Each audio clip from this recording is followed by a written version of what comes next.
Namaste and welcome to this exciting episode of Sathology Debunking Mythology. Sathology के इस episode में आपका बहुत बहुत स्वागत है। तो आज हम लोग डिस्कस कर रहे हैं ईरान का अपडेट्स। What is update? तीन चीज़ें हैं।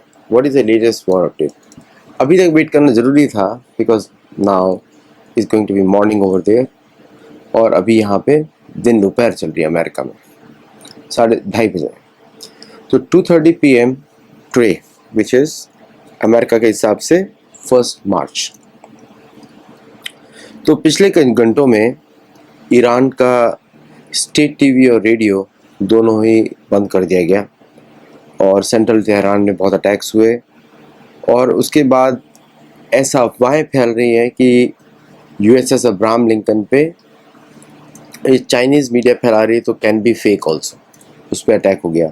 ऑब्वियसली अमेरिकन मीडिया उसको मना कर रही है, बट नंदीलेस बॉडीज़ आनी शुरू हो गई हैं।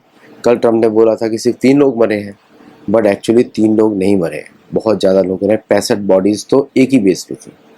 तो टोटल जो अभी तक अमेरिकन ट्रूप्स की जो मरने की संख्या वो 250 से ऊपर हो सकती है। ये मेरा रफ अनुमान है। आई एम नॉट फुली, मेरे को अवेयरनेस नहीं है इसके बारे में।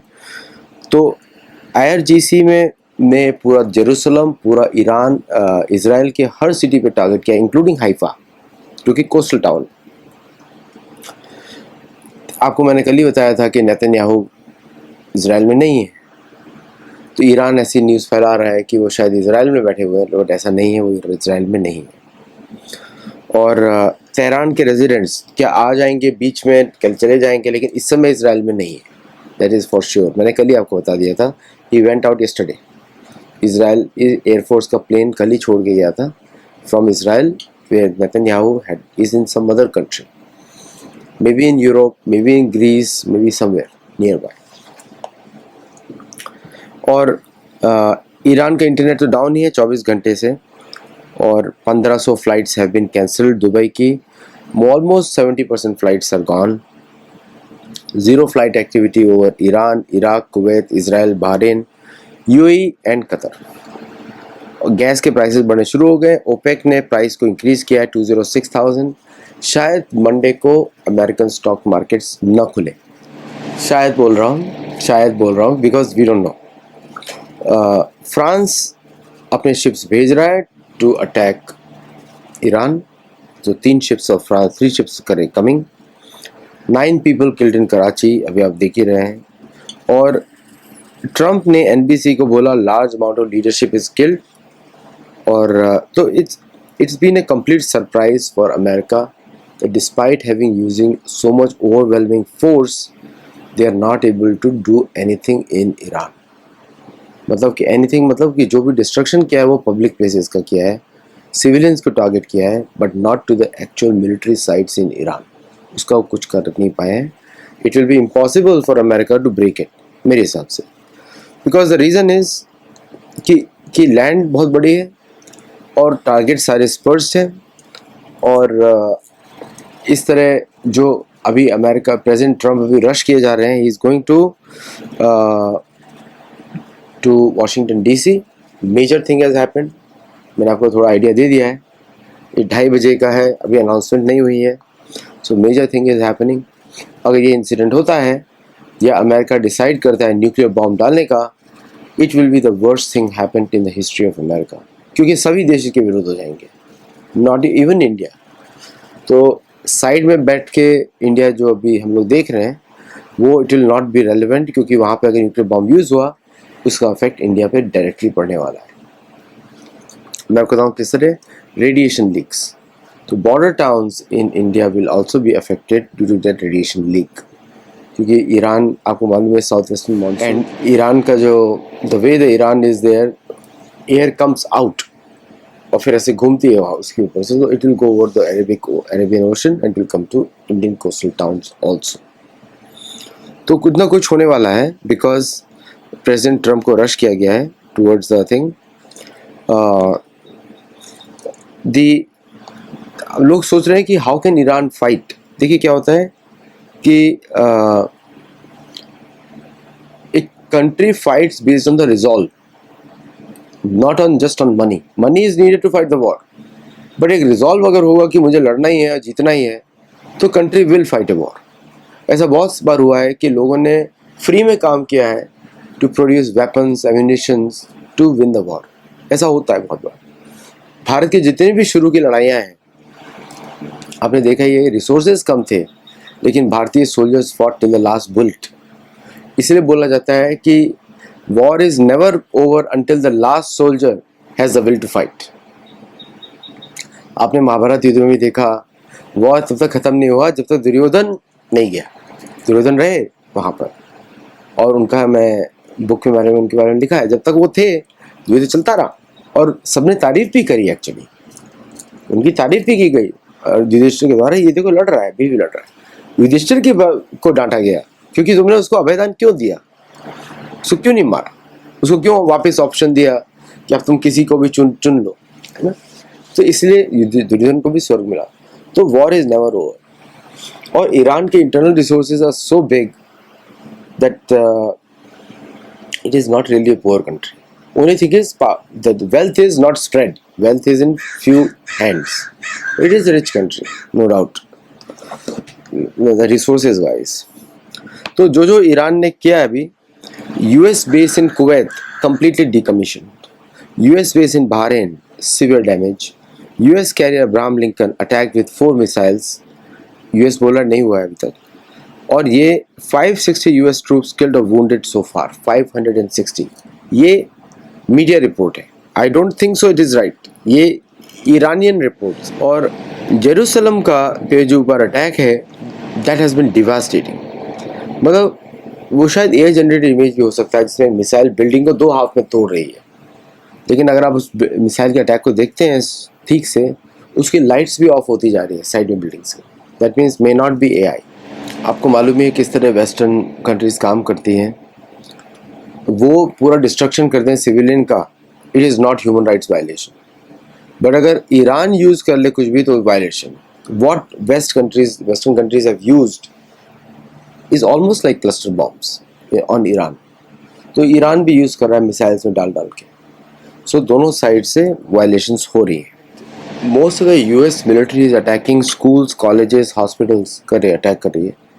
और ईरान ने बहरीन का अमेरिकन मिलिट्री बेस पूरी तरीके से तबाह कर दिया। It was very huge, big, बहुत बड़ा है बहरीन का।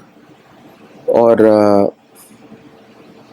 ईरान में जो बोल रहे थे कि local people have stood up against the regime, मैंने आपको बताया था देशभक्त लोग हैं कि डिफरेंसेस बहुत हैं। Nobody likes the government over there, believe me, nobody likes whatever Iranians government is, लेकिन डिफरेंसेस बहुत हैं।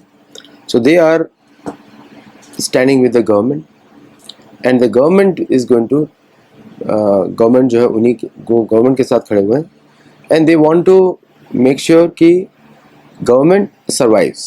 That's what they want to make sure, the government survives. तो वो गवर्नमेंट के साथ ही खड़े हुए हैं इस समय। So we are going to see a major escalation in Iran, in UAE and other places, क्योंकि लोगों ने गवर्नमेंट को छोड़ा नहीं है। तो you can see every single win जो है ईरानी गवर्नमेंट की सेलिब्रेट की जा रही है। ईरानी गवर्नमेंट ने क्लैरिफिकेशन भी दिया है कि दे हिट द होटल्स प्लेसेस में, सिविलियन प्लेसेस में, क्योंकि US गवर्नमेंट ने अपने पर्सनल उन होटल्स में रख दिए थे। एंड दैट इज़ ट्रू, उन्होंने बड़े बड़े महंगे होटल्स में रखे थे दुबई में, बिकॉज वो उनको लग रहा था इन पे कोई ईरान अटैक करेगा नहीं, दैट पुट देयर। और प्लस बुर्ज अल खलीफा के पास जो बड़ी बिल्डिंग उन्होंने, उसको ऑलमोस्ट उसके बेसमेंट के पास जो उन्होंने डिस्ट्रॉय करी, उसके बेस ऑफ द बिल्डिंग के पास में, that building was CIA headquarters, local headquarters. Burj Al Arab पर भी एक अटैक देखा है मैंने on the middle floors, and I don't know how verified that is. कोई पिक्चर्स तो आ नहीं रही है वहाँ से, तो वी डोंट नो। दुबई छोटा सा कंट्री है, ज़्यादा बड़ा कंट्री नहीं है। कुछ NRIs को मैं सुन रहा था, बोलते थे अरे कि Dubai is the best and the best safest. बिल्कुल नहीं है उस कंट्री, वो that is nothing, there is nothing safe over there. आप सऊदी भी उससे लड़ सकता है, ईरान भी लड़ रहा है, ईरान के एकदम अक्रॉस द स्ट्रेट है वो। सो हार्डली द डिस्टेंसेस। ऐसा भी है कि UAE के पार्ट्स से अमेरिकन फोर्सेस अटैक कर रही हैं और ईरान भी वहीं कॉर्नर सी फ्रंट से अटैक कर रहा है. Very easy for short range rockets up to 300 kilometers to hit any part of Dubai or UAE overall. Israel का Dimona nuclear facility, Negev nuclear research centre पे अटैक किया गया है. We don't know whether it is destroyed और not. And मैं आपको realistic बोलूँगा कि मुझे ऐसा लगता नहीं है कि अभी तक कोई रिपोर्ट्स बाहर नहीं आए, क्योंकि अगर उस पर अटैक हुआ है then the whole of Israel becomes unlivable as of today. Negev desert वाला पूरा एरिया, बिकॉज डेजर्ट में वेजिटेशन भी नहीं है, कैसे एब्जॉर्ब होगा रेडिएशन. ओके, सो काफ़ी डेंजरस होगा. अभी तक ये बात छुपाई जा रही है. So if that happens then lot of things change for Israel also. तो इस पर हाइपरसोनिक मिसाइल्स का डायरेक्ट हिट हुआ है and lot of radioactive material और एनवायरमेंटल डिजास्टर उस एरिया में हुआ है. और एक्चुअली 550 से 600 लोग बोल रहे हैं अमेरिकन मारे जा चुके हैं. और बीजिंग, आपको मालूम है चाइना किसी के साथ भी खड़ा नहीं होता है. तो चाइना ऑलरेडी उसने उसको एक्टिवली सपोर्ट नहीं कर रहा है. एज फॉर अब देखिए अब वेस्ट को कितना है. वेस्ट में फ्रांस भी सपोर्ट करने आ गया, सारे देश सपोर्ट करने आ गए. एशिया को अलग थलग करके रखा हुआ है पूरे यूरोप ने. चाइना को ईरान भारत से लड़वा के रखा हुआ है, फिर सिलेक्टिवली एक एक को मारते हैं. जस्ट इमेजिन मिडिल ईस्ट में सबके पास एयरफोर्स है, सबके सब अपोज कर रहे हैं ईरान को. ये है वेस्टर्न स्ट्रेटेजी, ज़बरदस्त. वेस्ट में फ्रांस भी आ गया, यूके भी आ गया. लड़ाई हुई तो यूके के सब लोग जुड़ गए, प्लस यहाँ के भी लोग जुड़ गए जिनके अगेंस्ट रेसिज्म करता है वेस्ट. यहाँ पे तो सारा एशियन जो एज ग्रुप है, जो सारा भारतीय ओरिजिन, सेम ब्लड ग्रुप है सबका, सिमिलर. लेकिन वो भी जुड़ गए सब लोग वहाँ, तो ये भी लोग उनको सपोर्ट कर रहे हैं. This is the politics. मतलब एशिया को लूटने के लिए एशियंस ही मदद कर रहे हैं वेस्ट की, ओके, लुटवाने के लिए. ईरान पे अटैक हुआ, सारे यूरोपियन पावर्स जुड़ गए और एक को अटैक कर रहे हैं. बाकी सब चुप बैठे हुए हैं, हमारा कोई इंटरफेरेंस नहीं है, हमारा कोई इंटरफेरेंस नहीं है. और उनके ही जो पाकिस्तान और ये सब उनको मदद कर रहे हैं. Ironical, right? अजीब सा दिखता है. Same old colonial policy, divide and rule. सब बात करते हैं लेकिन people do not know they themselves a part of the division, है ना. भारत बोलता है मुझे कोई फर्क नहीं पड़ता. पाकिस्तान बोलता है मैं आपको ठीक है सर, आपको पिटवाता हूँ, मैं इन लोगों मारता हूँ. अफगानिस्तान चुप बैठा हुआ. और अगर यही और पूरा अमेरिका के साथ जुड़ गए हैं, यूके, फ्रांस, भारत को चुपचाप बिठा दिया है. चीन अकेला बात कर रहा है, रशिया कुछ इंटरफेयर नहीं कर रहा है. तो this is the Asia is completely divided and is a feast for the west. पूरा वेस्ट की वेल्थ एशिया से आती है, पूरा वेस्ट की वेल्थ. बाहर से कितना पैसा जाता है अमेरिका को, लेकिन कुछ मांगते नहीं उन लोगों से, कोई नेगोशिएशन ही नहीं होता कभी भी. ओके, यू सी ये this same history repeated. Okay, मैंने लिखा था कॉलोनाइजेशन का मेन कारण यही है. तो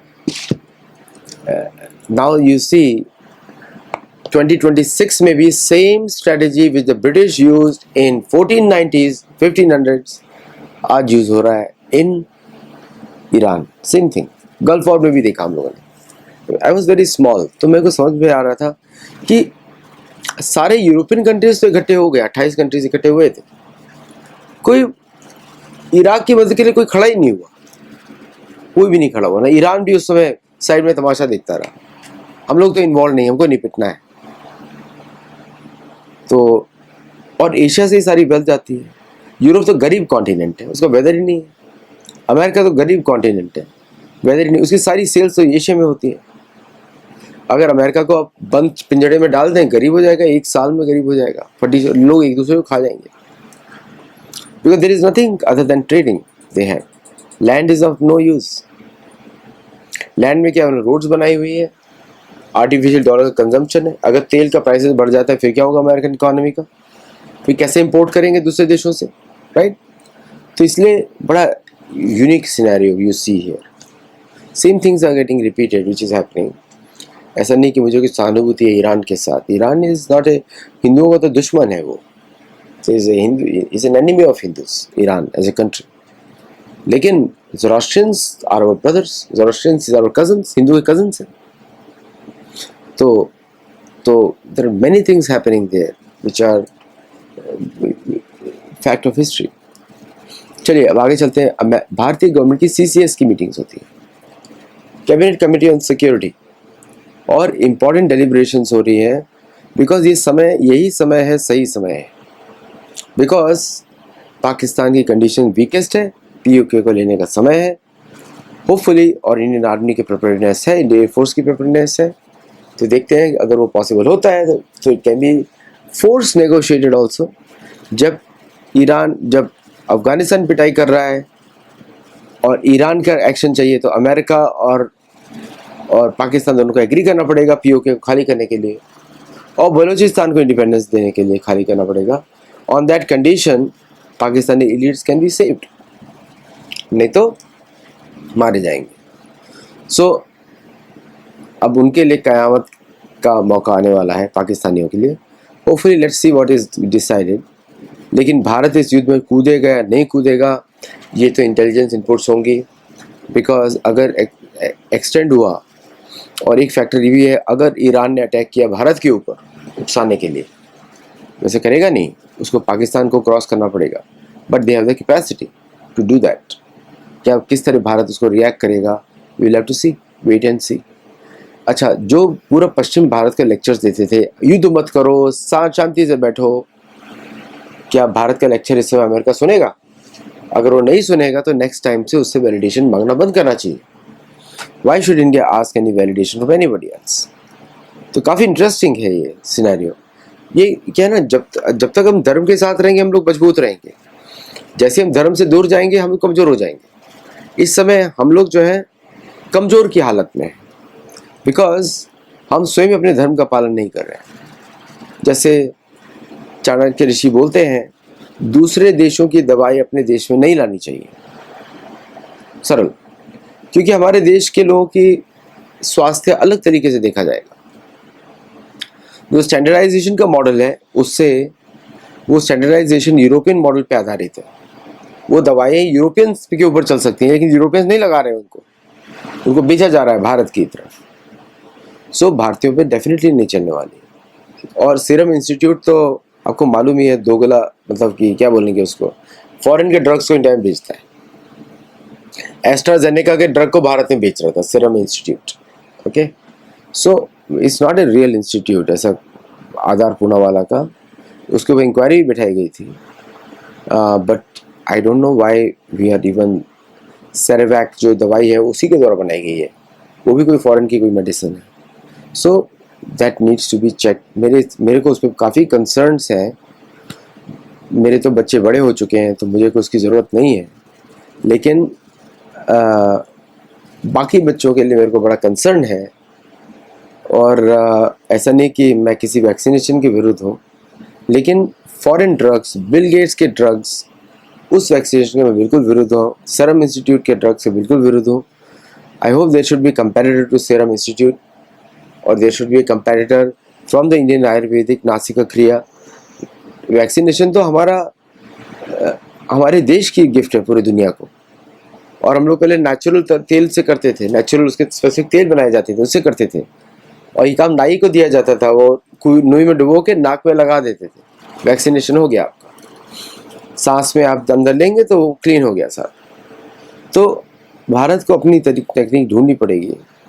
फॉरेन के लोगों को बुला के उनसे गले मतलब लगा के फिर उनसे उनके ड्रग्स को लेना भारतीयों के लिए वेरी डेंजरस थिंग. मैं इसके अगेंस्ट में हूँ.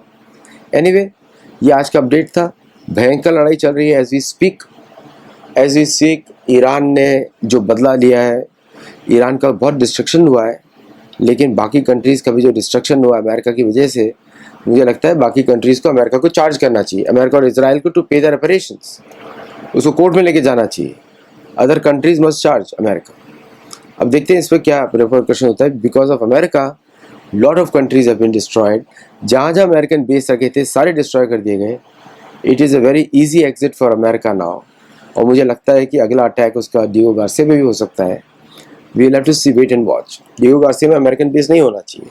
American bases should be around America, not in Mexico, not in Canada, only around America, USA. उतना ही होना चाहिए, ज़्यादा नहीं होना चाहिए. I think that realisation is going to come. और अगर यहाँ पे इतना मेजर तरीके से अगर प्रेसिडेंट ट्रम्प भागे हैं वापस डीसी की तरफ, इसका मतलब something major has happened, something major has happened. तो आज के लिए बस इतना ही. You will come to know within 2 hours. मैं 2-3 घंटे में वापस एक अपडेट दूंगा लाइव शो के through. Thank you very much. Namaste, and I'll see you in the next show. Do become a member to see members only content and let us know your feedback. Namaste.